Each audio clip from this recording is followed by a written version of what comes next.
खैबर पख्तूनख्वा में बहुत बड़ा अपसेट हो गया। पीटीआई का अपने ही गढ़ में बल्ला न चला। बल्दियाती इलेक्शन के गैर सरकारी गैर हतमी नताइज। कोहाट बन्नू में जेयूआई के मेयर मुंतखब। पेशावर में जेयूआई के उम्मीदवार जुबैर अली की बढ़तरी।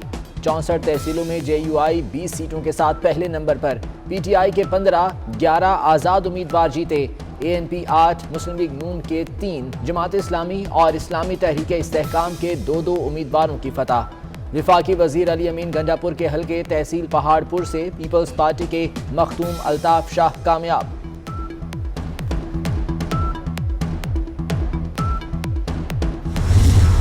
पीटीआई के बड़े बड़े बुर्ज उलट गए। अली अमीन गंडापुर की अपनी वजारत काम आई ना भाई की, अपने हलके की सीट हार गए। तहरीक इंसाफ डीआई खान की तहसील परवा और तहसील पहाड़पुर भी खो बैठी।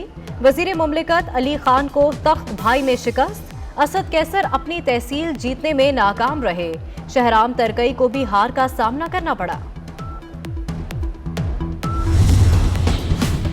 जेयूआई के इरफानुल्लाह दुरानी बन्नू सिटी। शेर जमान कोहाट के मेयर मुंतखब। एएनपी के हिमायतुल्लाह मायार मर्दान के तहसील मेयर। हरिपुर तहसील खानपुर से मुस्लिम लीग नून के राजा हारून सिकंदर मेयर मुंतखब। सवाबी तहसील लाहौर से मुस्लिम लीग नून के आदिल खान जीत गए। मैं समझता हूँ कि अगर हमारे सबसे जो हमें मुश्किलात रही वो महंगाई की वजह से रही है। महंगाई है, लोग परेशान हैं, बिल्कुल हम इस वजह से आप लोग खा रहे हैं। देखिए ज़्यादातर तो यही एक ही वजह है, महंगाई। बल्दियाती इलेक्शन में हार की वजह महंगाई है। खैबर पख्तूनख्वा के वजीरों का बरमला एतराफ। वजीर मेहनत शौकत यूसुफजई ने कहा कि अगले 2-3 माह में महंगाई कम हो जाएगी। हमने अच्छे उम्मीदवार खड़े किए मगर वो भी हार गए। सूबाई वजीर आतिफ खान ने भी शिकस्त की वजह महंगाई को करार दे दिया। असल मसला है जिसका हमें पहले भी एहसास था और अभी वाकई हमें ज़्यादा हुआ है। महंगाई की वजह से लोगों को काफ़ी परेशानी है और यही एक वजह है और मुझे तो ऐसी कोई वजह नज़र नहीं आती। जमीयत उलमा इस वक्त तहसीलों की सतह पर भी और यूनियन कौंसलों की सतह पर भी सबसे बड़ी जमात बन गई है। वक्त आया तो साबित कर दिया कि पिछले इलेक्शन में दांधी हुई थी। मौलाना फजलुर रहमान अपनी जीत पर बहुत खुश। कहते हैं कि पी बल्दियाती इंतखाबात में जेयूआई सबसे बड़ी जमात बन गई। वक्त ने साबित कर दिया गुज़श्ता इंतखाबात में धांधली हुई। हुक्मरान जमात के अपने लोगों ने अदम एतमाद कर दिया।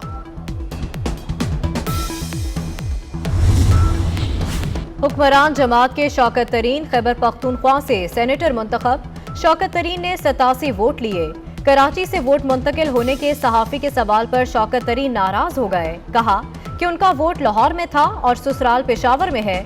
दामाद आधा घर वाला होता है, पठान तो अपने दामादों की इज्जत करते हैं। मेरा वोट कराची से यहाँ नहीं आया, मेरा वोट लाहौर से यहाँ आया। अच्छा, लाहौर में मेरे वालिदैन रहते थे तो वहाँ था, यहाँ मेरा ससुराल है। तो इसका मतलब है वो कहते हैं ना कि जो आता आपका दामाद होता है वो आधा घर वाला होता है। तो पहली बात है आप अपने आधे घर वाले के साथ इज्जत कर रहे हैं, कम से कम कोई तो। और पठान तो कहता है इज्जत करता है लोगों की, यार अपने दामादों की इज्जत करता है। पेशावर में 14 से ज्यादा प्रिजाइडिंग अफसरों की गुमशुदगी पर पीपल्स पार्टी का शदीद एहतजाज। इलेक्शन कमीशन पता करे पेशावर के पोलिंग स्टेशन से एक दिन बाद भी 14 प्रिजाइडिंग अफसर आरओ ऑफिस क्यों नहीं पहुंचे। फैसल करीम कुंडी का सवाल। कहते हैं पेशावर जैसे बड़े शहर के इंतखाबी नताइज अगले दिन तक मुरतब न होना एक बड़ा सवालिया निशान है।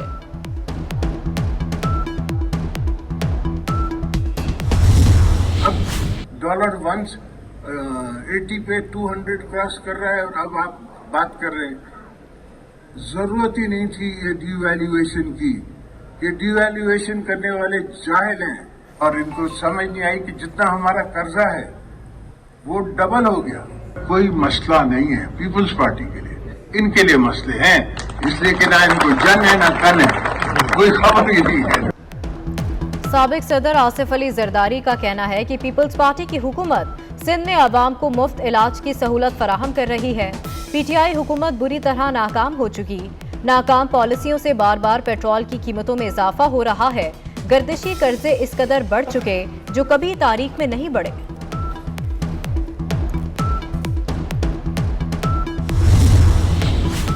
آرمی چیف سے امریکی نمائندہ خصوصی برائے افغانستان تھامس ویسٹ کی ملاقات۔ آرمی چیف نے اسلامی تعاون تنظیم کے اجلاس میں شرکت پر امریکی نمائندہ خصوصی سے اظہار تشکر کیا۔ کہا کہ دنیا اور خطہ ایک غیر مستحکم افغانستان کا متحمل نہیں ہو سکتا۔ افغانستان کو انسانی بحران سے بچانے کے لیے عالمی کاوشیں ناگزیر ہیں۔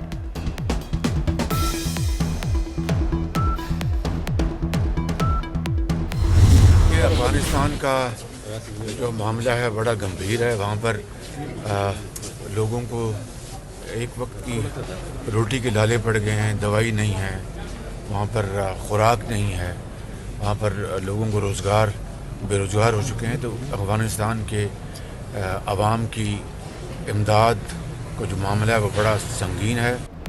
افغانستان کا مسئلہ گھمبیر ہے۔ افغان عوام کو روٹی اور دوائی کے لالے پڑ گئے۔ عالمی برادری افغان عوام کی مدد کرے۔ اپوزیشن لیڈر شہباز شریف کی میڈیا سے گفتگو۔ اپوزیشن لیڈر کی احتساب عدالت میں پیشی۔ شریک ملزم احمد علی پر فرد جرم عائد۔ حمزہ شہباز کی طبیعت خراب، عدالت حاضری سے معافی کی درخواست۔ پنجاب میں 1 لاکھ نوکریاں ووٹوں کے لیے استعمال ہوں گی۔ تحریک انصاف کی حکومت کی جانب سے حکومتی ایم پی ایز اور ایم این ایز کا کوٹا مختص کیا جائے گا۔ بھرتیوں کے لیے پنجاب حکومت کی تیاریاں مکمل۔ نوکریوں کی تقسیم کا فارمولا بھی تیار۔ گلگت بلتستان کے سابق چیف جج کا کیس۔ چیف جسٹس ستر منولہ نے ریمارکس دیے کہ اسے توہین عدالت کی کارروائی تصور نہ کیا جائے۔ یہ انکوائری کا معاملہ ہے، ہم توہین عدالت پر یقین نہیں رکھتے۔ سابق جج گلگت بلتستان رانا شمیم کے بیان حلفی کا سرب مہر لفافہ عدالت میں پیش۔ اگلی سماعت پر اٹارنی جنرل کی موجودگی میں کھولنے کا فیصلہ۔ 1 جنوری سے 30 سال سے زائد عمر کے افراد بوسٹر ڈوز کے اہل قرار۔ این سی او سی اجلاس میں ویکسینیشن اور کورونا کا پھیلاؤ روکنے کے لیے حکمت عملی پر غور۔ سول ایویشن اتھارٹی کا بھی اہم اقدام۔ برطانیہ سے آنے والوں کے لیے کورونا ٹیسٹ ضروری قرار۔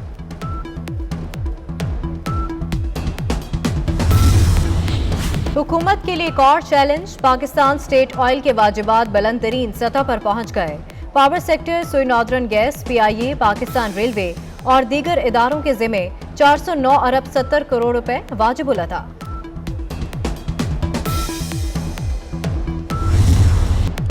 پاکستان میں آلودگی کے سائے گہرے۔ دنیا کے آلودہ ترین شہروں میں لاہور دوسرے نمبر پر۔ ایئر کوالٹی انڈیکس 332 ریکارڈ کیا گیا۔ فضائی آلودگی سے سانس، گلے، آنکھوں کی بیماریوں میں اضافہ۔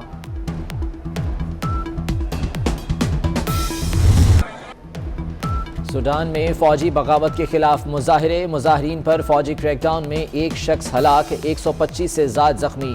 مظاہرین کو منتشر کرنے کے لیے آنسو گیس کی بدترین شیلنگ بھی کی گئی۔ پیناما پیپر سکینڈل میں بچن فیملی کی مشکلات میں اضافہ۔ انفورسمنٹ ڈائریکٹوریٹ کے طلب کرنے پر بچن فیملی کی بہو ایشوریا رائے کی پیشی۔ ایشوریا رائے پر برٹش ورجن آئی لینڈ کمپنی میں غیر قانونی سرمایہ کاری کا الزام ہے۔ امیتابھ بچن کی بھی جلد طلبی متوقع۔